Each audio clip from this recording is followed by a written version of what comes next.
नमस्कार, आप देख रहे हैं एनडीटीवी दुनिया। मैं हूं नगमा और आज की लीड स्टोरी। हजारों लोगों की मौत के आरोपी और लाखों लोगों को जेल में डालने वाले बशर अल असद रूस की शरण में है, लेकिन अब सीरिया कहीं अबू मोहम्मद अल जुलानी की जेल तो नहीं बन जाएगा। इसके बाद आपको बताएंगे कि असद के जाने के बाद कुर्दों के चेहरे पर जो खुशी है दिखाई दे रही है, क्या वो हयात तहरीर अल शाम के अबू मोहम्मद अल जुलानी के राज में भी कायम रहेगी।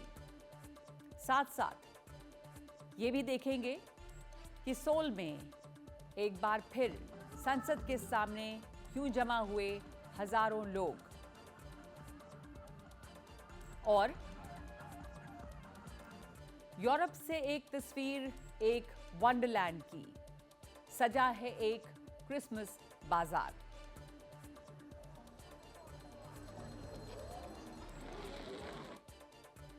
तो अब सबसे पहले हमारी लीड स्टोरी। एक हफ्ते पहले जब विद्रोहियों ने सीरिया के उत्तर पश्चिम में इदलीब स्थित अपने ठिकाने से हैरान करने वाला अपना अभियान शुरू किया था, तब तक सीरिया में बशर अल असद के पतन के बारे में शायद कोई सोच भी नहीं रहा होगा। लेकिन चंद ही दिनों में असद की सरकार गिर गई। जुलानी का अब सीरिया पर कब्जा है। जुलानी का संगठन पहले अलकायदा से जुड़ा रहा है, लेकिन अब वो अपने आप को इससे अलग बताते हैं। पर सवाल ये है कि क्या सीरिया अब आगे कुछ बदलाव देखेगा?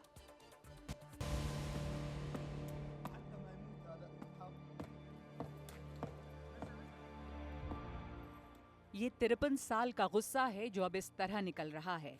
बशर अल असद और उनके पिता के अत्याचार सहने वाले लाखों लोगों को खुद यकीन नहीं हो रहा कि उनका राज 12 दिनों में ही खत्म हो जाएगा।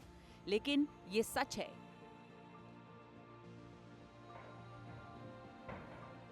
तेरह बरसों से चल रहे गृहयुद्ध ने 27 नवंबर को अलेप्पो में नया मोड़ लिया। अलेप्पो के बाद हमा, इदलीब, हम्स होते हुए हथियारों से लैस विद्रोहियों की टोयोटा गाड़ियों का काफिला देखते देखते दमिश्क में दाखिल हो गया।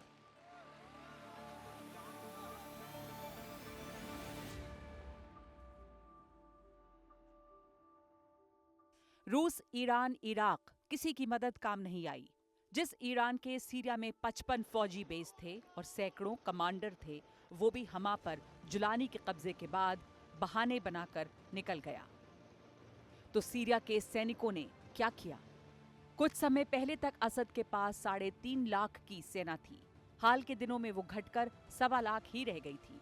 इनमें से 25 से 30 हजार दमिश्क में थे, लेकिन लड़ा कोई नहीं, सरेंडर किया या भाग गए असद की तरह।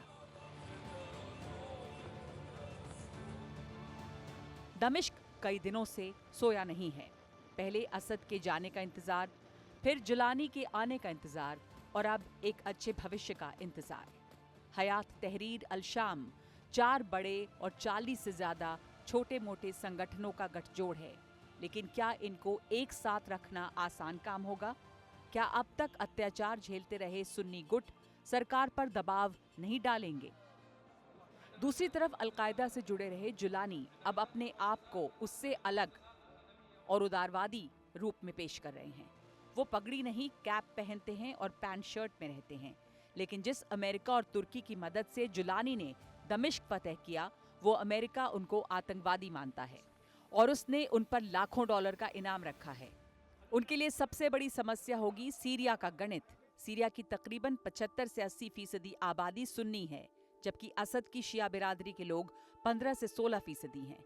बाकी आबादी में ईसाई और पारसी हैं। इस वक्त बुत गिर रहे हैं, पैरों तले रौंदे जा रहे हैं। गुस्सा जायज हो सकता है, लेकिन जुलानी अगर 53 साल पुराने कायदे को बदलने आए हैं तो उनको इस गुस्से को नफरत में बदलने से रोकना होगा, वरना कहीं कुछ न बदल सके और सीरिया असद के बाद जुलानी की जेल बनकर रह जाए, ये भी आशंका है। तो यह आशंका बनी हुई है कि कहीं जुलानी के आने के बाद भी कुछ लोगों के लिए बेहतर नहीं हुआ तो क्या होगा। वैसे सीरिया छोड़ने के बाद बशर अल असद कहाँ गए, इस सस्पेंस से तो पर्दा उठ ही गया। वो रूस पहुंच गए हैं और रूसी मीडिया के हवाले से जानकारी ये भी है कि सीरिया के राष्ट्रपति परिवार के साथ मॉस्को में हैं। रूस ने उन्हें मानवीय आधार पर अपने यहाँ शरण दी है। इसकी तस्वीरें भी आ गई हैं। असद के लिए ये सफ़र लेकिन आसान नहीं रहा। आखिर दमिश्क से मॉस्को तक का सफ़र किस तरह से पूरा किया बशर अल असद ने, इस पर देखिए ये रिपोर्ट।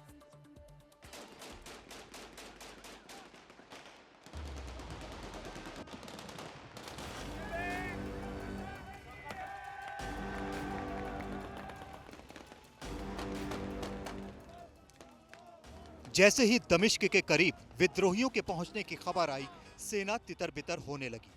बिना मोर्चा लिए ही उसने घुटने टेक दिए। हालात देखकर राष्ट्रपति बशर अल असद ने भी बोरिया बिस्तर बांध लिया। मिली जानकारी के मुताबिक पहले सीरियन एयर का विमान स्थानीय समय के हिसाब से सुबह करीब 4 बजे दमिश्क से उड़ा। इसमें असद और उनका परिवार था।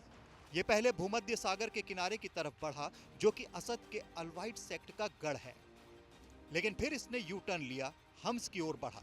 लेकिन 4:40 के करीब ये रडार से लापता हो गया।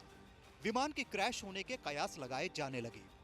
ईरान की मीडिया ने तो यहां तक कह दिया कि इजराइल ने इस विमान को मार गिराया, लेकिन विमान के क्रैश होने का कोई सबूत नहीं मिला। यह भी कहा गया कि विमान के ट्रांसपॉन्डर को ऑफ कर दिया गया ताकि वो कहां जा रहा है इसका पता ना चले। बताया जा रहा है कि ये विमान तटीय शहर लताकिया में उतरा, जहां रूस का सैनिक अड्डा भी है। इसके बाद बताया जाता है कि लताकिया से रूसी सैनिक विमान मॉस्को के लिए उड़ा और उसी विमान में सवार होकर असद अपने परिवार के साथ मॉस्को पहुंचे, जहां उनको शरण दे दी गई है। ये जीत मेरे भाइयों इस्लामिक देश के लिए है। ये जीत इलाके के लिए नया इतिहास है। बशर असद ने सीरिया को ईरान के लालच का अड्डा बनाकर छोड़ दिया। सबसे बड़ा सवाल ये उठ रहा है कि सत्ता से बेदखल होने और दमिश्क छोड़ने को मजबूर होने के बाद बशर अल असद मॉस्को ही क्यों गए? जवाब है कि उनके लिए रूस से बेहतर जगह हो ही नहीं सकती थी। असद की रूस के राष्ट्रपति व्लादिमीर पुतिन के साथ अच्छी दोस्ती रही है। पश्चिम एशिया में सीरिया में रूस का एक अड्डा रहा है। पुतिन न सिर्फ असद की सत्ता के साथ खड़े रहे, बल्कि रूस अलग अलग मौकों पर विद्रोहियों के खिलाफ सैनिक कार्रवाई भी करता रहा है।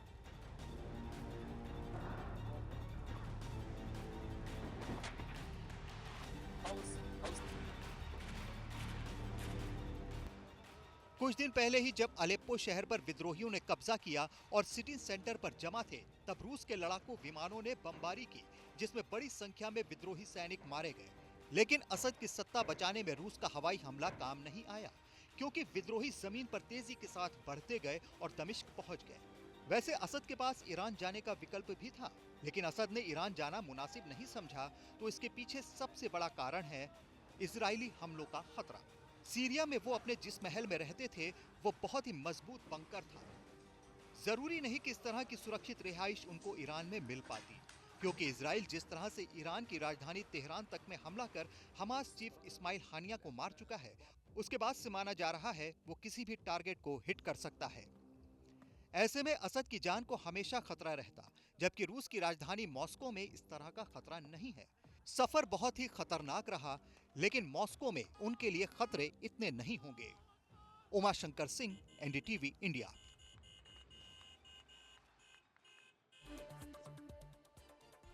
तो अब बदले हालात का असर सिर्फ सीरिया पर ही नहीं, आसपास के देशों और संगठनों पर भी पड़ेगा। कहां कैसा असर पड़ेगा दिखाते हैं आपको इस ग्राफिक के जरिए। सबसे पहले ईरान की बात कर लें। ईरान सीरिया का सबसे बड़ा सहयोगी। असद के पिता ने ईरान की क्रांति के वक्त मदद की।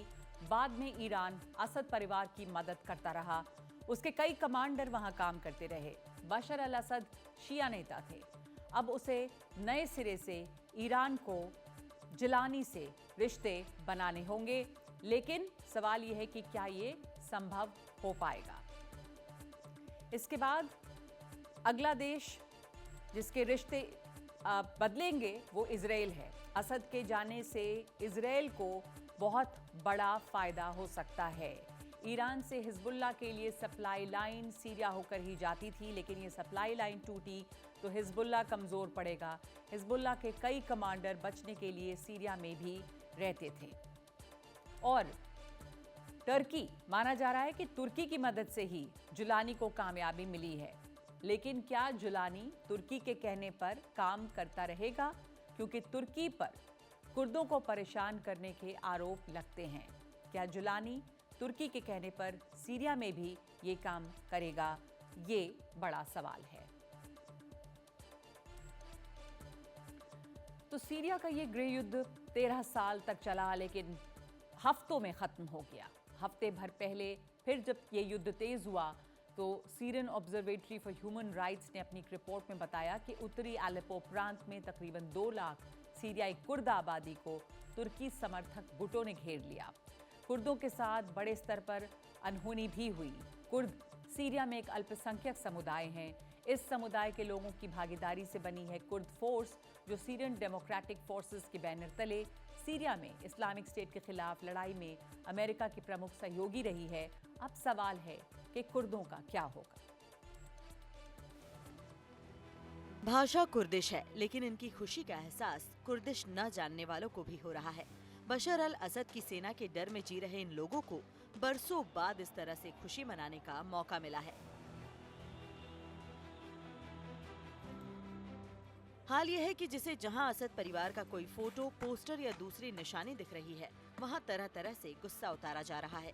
लोग न जाने कितने बरसों का गुस्सा कुछ घंटों में ही उतार लेना चाहते हैं।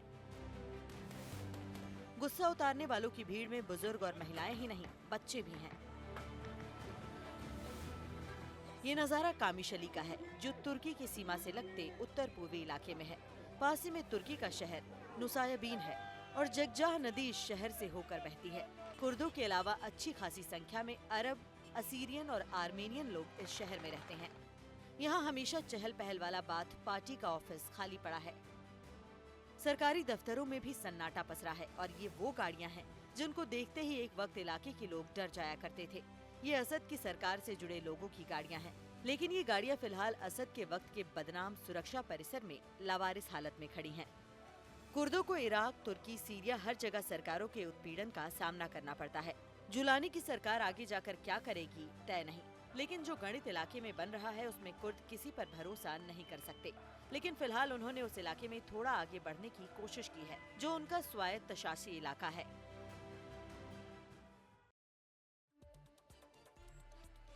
बशर अल असद की सरकार गिरने के बाद सवाल ये भी है कि भारत और सीरिया के नए रिश्ते क्या होंगे और कैसे होंगे। रिश्तों को लेकर भारत के सामने चुनौतियां कम नहीं हैं। बशर अल असद के जाने से कट्टरपंथी और आतंकी ताकतों की वापसी का खतरा है। भारत के लिए ये बड़ी चुनौती होगी। आईसिस, जिसे रूस और ईरान की मदद से बशर सरकार ने कुचला था, वो वापस सर उठाएंगे। इसका असर न सिर्फ पश्चिम एशिया पर होगा, उसके बाहर भी होगा। भारत के लिए आईसिस जैसे गुट का मजबूत होना सुरक्षा के लिए चुनौती है। भारत का पक्ष सीरिया को लेकर क्या रहा है? भारत ने यहाँ शांति के पक्ष में बात की है और हमेशा कहा है कि शांति की ये पहल सीरिया के नेतृत्व में होनी चाहिए, यानी कि सीरिया लेड पीस इनिशिएटिव। गृह युद्ध के दौर में भी यूएनएससी के प्रस्ताव के तहत भारत ने अपना दूतावास वहां पर खोले रखा था। भारत और सीरिया के बीच कूटनीतिक रिश्ते 1950 से शुरू हुए थे और 57 में अमेरिका जाते समय प्रधानमंत्री नेहरू दमिश्क होते हुए गए और इस दोस्ती पर मुहर लगाने के लिए दमिश्क के मशहूर उमायाद स्क्वायर पर एक सड़क जवाहरलाल नेहरू के नाम पर है। इन सालों में भारत और सीरिया के संबंध कई युद्ध और राजनीतिक संकटों के बावजूद मजबूत रहे हैं, लेकिन इन सालों में 53 साल तक असद और उनके परिवार का ही राज रहा। अब असद की सरकार गिरने के बाद सवाल है कि ये संबंध कैसे होंगे।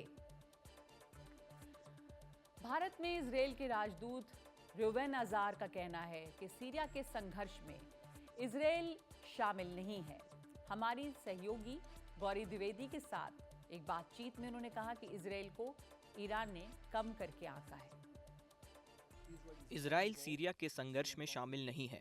हम नहीं जानते कि सीरिया में क्या होने वाला है, वहाँ किसका नियंत्रण होगा, किसी को भी असरदार तरीके से नियंत्रण लेने में कितना समय लगेगा और इजराइल के प्रति उनका नज़रिया क्या होगा। इसलिए स्वाभाविक रूप से हम सीरिया की राजनीति में दखल नहीं देंगे और रक्षात्मक स्थिति में रहेंगे, लेकिन हम खुद पर किसी हमले की आशंका को लेकर सतर्क हैं। साथ ही इजराइल ईरान को परमाणु हथियार से लैस नहीं होने देगा। जैसा कि मैंने कहा कि ईरान ने बहुत बड़ी गलतफहमी की, अब ये उजागर हो गया है। यदि वे इजराइल पर हमला करते हैं तो उन पर भी हमला किया जाएगा। इसलिए हमारे जवाबी हमले में हवाई सुरक्षा को हटा दिया गया।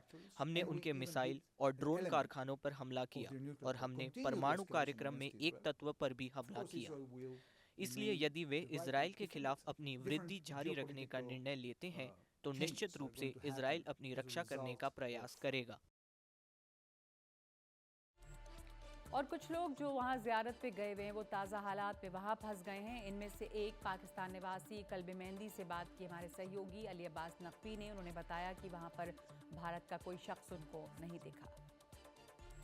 हम तकरीबन 4-5 होटलों में पाकिस्तानी ज़ायरे रह रहे हैं, यहाँ पे कोई भी इंडिया का हमें ज़ायर दिखाई नहीं दे रहा। लिहाजा अभी हरम पाक में जो है अमन है और अमन से लोग आ जा रहे हैं, कोई भी परेशान नहीं है, किसी को भी कोई तंग नहीं कर रहा। और बाकी उनका हुकूमत का अपना मामलात हैं, वो उसको सेटल कर रहे हैं, जैसे वो सेटल हो जाएँगे तो सब कुछ मैं समझता हूँ हल हो जाएगा। लेकिन ये एयरपोर्ट जो दमस्कस का एयरपोर्ट था, उन पे वहाँ पे लूट-मार बलवाइयों ने की थी और तोड़-फोड़ जो की है तो उसकी वजह से हमारी फ्लाइटें तकरीबन जो है वो कैंसल हो चुकी हैं। वो कह रहे हैं, राब्ते में हैं कि वो जैसे ही फंक्शनल हो जाएगी तो आप लोगों को हम भेज देंगे। लेकिन अभी तो परेशानी के आलम में कुछ लोग जो हैं कुछ लोगों के होटल के जो पैकेजेस थे वो ख़त्म हो चुके हैं। अभी वो इज़ाफ़ी जो है पैसे वसूल कर रहे हैं कि भाई आप दोगे तो हम आपको रहायश देंगे वरना नहीं। और काफ़ी लोग होटल वाले ऐसे भी हैं जो ज़ायरीन को उन्होंने बस बेयारो मददगार उन्होंने छोड़ दिया है। होटल वालों ने पैकेज जो हफ़्ते-हफ़्ते के ले लिए थे, उन्होंने पैकेज के जो पैसे थे, लेकिन अभी वो उनको भी कोई खाना-वाना वग़ैरह नहीं दे दे रहे। तो ये सूरत हाल है तकरीबन शाम की, अभी अमन है, देखते हैं आगे क्या होता है। और इस वक्त हमारे साथ जुड़ रहे हैं वरिष्ठ पत्रकार और पश्चिम एशिया मामलों के जानकार वाइल अवाद। वाइल अवाद, सीरिया में बशर अल असद की सरकार अब गिर गई और हफ्तों में गिर गई। अब जो गृह युद्ध इतना लंबा चला वो पल में, हफ्ते भर में बदल गया। ये कैसे मुमकिन हो पाया और क्या हालात वहां पर आप अब सीरियाई लोगों के लिए किस तरह से हालात बदलेंगे?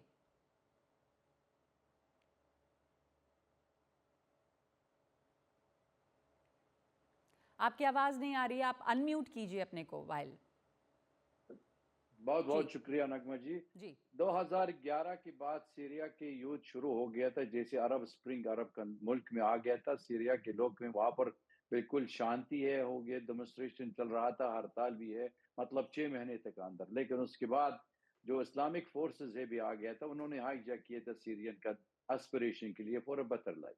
तो उसके बाद सीरिया की शुरू हो गया, युद्ध शुरू हो गया था। आईएस और अलकायदा उनकी फौज में सीरिया से आया था थ्रू तुर्की में। जी तो इसलिए हमारे देश में पूरी मतलब 173,000 टेररिस्ट 83 कंट्रीज देश से आया था थ्रू तुर्की। तो इसलिए हमारा देश में काफी खराब हो गया था और काफी सरकार कमजोर हो गया था। और 2015 में 2014 जब तक उन्होंने अलेप्पो कब्जा किया था, रूसी ईरान फौजी जो पॉपुलर फ्रंट तो इराक के अंदर और हिजबुल्लाह लिबनान वाली की फौज में आया था सीरिया के लिए सपोर्ट किया था। उन्होंने पूरा ये लिबरेट किया, लेकिन फिर दोबारा पूरी पूरी इस्लामिस्ट वो ग्रुप में वो इनकी इदलिब में सीरिया के गया। इदलिब में जो जिस जगह तुर्की में ऑक्यूपाइड कब्जा किया था, उन्होंने पूरा सपोर्ट किया, जी आर्म्स एम्यूनिशन सब कुछ है। तो इसलिए 14-13 साल हो गया नगमा, सीरियन राष्ट्रपति में काफी सख्त हो गया, काफी डिफेंड कर रहा है, उन्होंने तोड़ा नहीं है। लेकिन जब तक रूसी में किसी की कोई और मामला है, तुर्की के साथ में कुछ किया था और ईरान में अकेला रहने के लिए, और गाजा की युद्ध शुरू हो गया था, लिबानन युद्ध शुरू हो गया, सीरियन सरकार बहुत कमजोर हो गया। इसलिए सरकार में एक हफ्ता गिरा नहीं है, लेकिन कुछ डील हो गया था, जी यानी तो इत्तेफाक हो गया वाइल, अमेरिका। आपका मुल्क रहा आप से है सीरिया। वहां पे इस वक्त बिल्कुल क्या हालात हैं? लोगों में एक अलग अलग गुट बटे हैं, कहीं पे जश्न भी है, कहीं पे खतरा भी है। जैसे कुर्दों का क्या होगा ये सवाल है। क्या बदलाव की उम्मीद करते हैं आप? देखो, मैं सीरिया से की सिटी है जो शहर हमारे हमा है, और हमा 1942 है और 1982 उनके लिए सीरियन मुस्लिम ब्रदरहुड और सीरियन सरकार काफी बम्बार्डमेंट किया था, इसलिए वहां पर काफी एंटी सीरियन एंटी सरकार एंटी असद फोर्सेस भी है। तो हमारे लोग, हमारे देश, हमारे खानदान बहुत डर लगता है इसके बाद जब तक ये लोग आ गया था और सीरियन सरकार ही हाथ दिया था। दूसरी बात, ये हमारा देश में काफी लोग, मैं मतलब ये बाहर आ गया था खुश हो गया था, जी। ये असद रिजीम खत्म कर दिया था, ये सब कुछ है। लेकिन मेरा मकसद ये है ना चाहिए, अगर ये बदलाव होना चाहिए, इससे ज्यादा बेहतरी है सीरिया के लिए रहने के लिए। आज सीरिया या सिर्फ आप लोग सरकारी की ऑब्जेक्टिव है और या सीरिया छोड़ने के लिए तैयारी है। तो इसलिए आपके 3 देश आप दिखाया मेरे को, एक तुर्की, एक इजराइल और एक ईरान, और जी। तीनों प्रोजेक्ट भी है। मतलब तुर्की का प्रोजेक्ट है new Ottoman empire, Israel project है ग्रेटर इजराइल, ईरान का प्रोजेक्ट है resistance, axis resistance against Israel, जैसे ईरान, इराक, सीरिया, जी। लेबनान, बिल्कुल। हूती। तो इसलिए, लेकिन कोई अरब प्रोजेक्ट है नहीं, अभी तक मुझे नहीं मालूम। जी। हम तो 40 साल हो गया हमको देखना, कोई अरब प्रोजेक्ट है नहीं आपने हमारा। बहुत इम्पोर्टेंट बात कही है कि सरकार तो बदली, लेकिन क्या सीरिया को तोड़ने का मकसद है? कि सीरिया टुकड़ों में बटेगा, ये खतरा है? क्योंकि ईरान का अपना यहाँ पे हक है, इजराइल का अपना है और टर्की का अपना एक यहाँ पे मकसद है। शुक्रिया आपका वाइल अवाद हमारे साथ जुड़ने के लिए। हम उम्मीद करते हैं कि लोगों की ज़िंदगी वहाँ पे बेहतर हो सीरिया में। इस वक्त NDTV दुनिया में एक ब्रेक ले रहे हैं।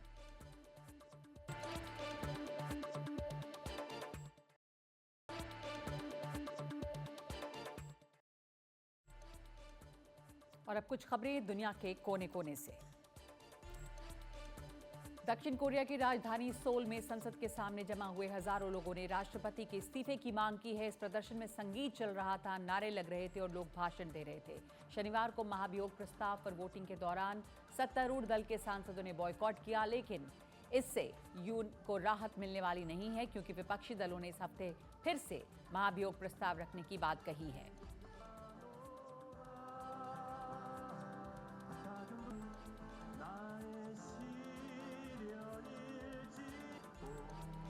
घाना के चुनावों में पूर्व राष्ट्रपति जॉन ड्रामनी महामा की वापसी हो रही है। फिलहाल नतीजों की सरकारी तौर पर घोषणा नहीं की गई, लेकिन महामा के मुख्य प्रतिद्वंदी मौजूदा राष्ट्रपति महामुडु बावुमिया ने हार मान ली है। सत्तारूढ़ न्यू पेट्रियोटिक पार्टी के मुख्यालय पर सन्नाटा पसरा है, जबकि नेशनल डेमोक्रेटिक कांग्रेस के मुख्यालय पर जश्न है। NDC के नेताओं ने अपने कार्यकर्ताओं से कहा है कि वो जीत का जश्न शांति से मनाएं और हारने वाली पार्टी इसे एका बनाए रखें।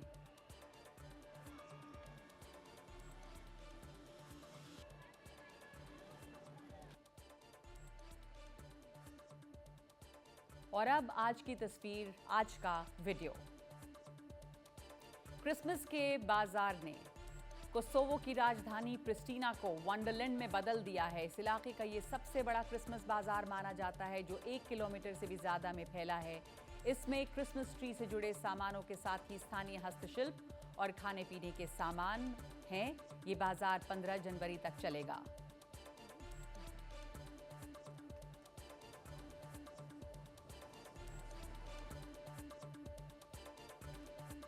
NDTV दुनिया में आज के लिए इतना ही। नमस्कार।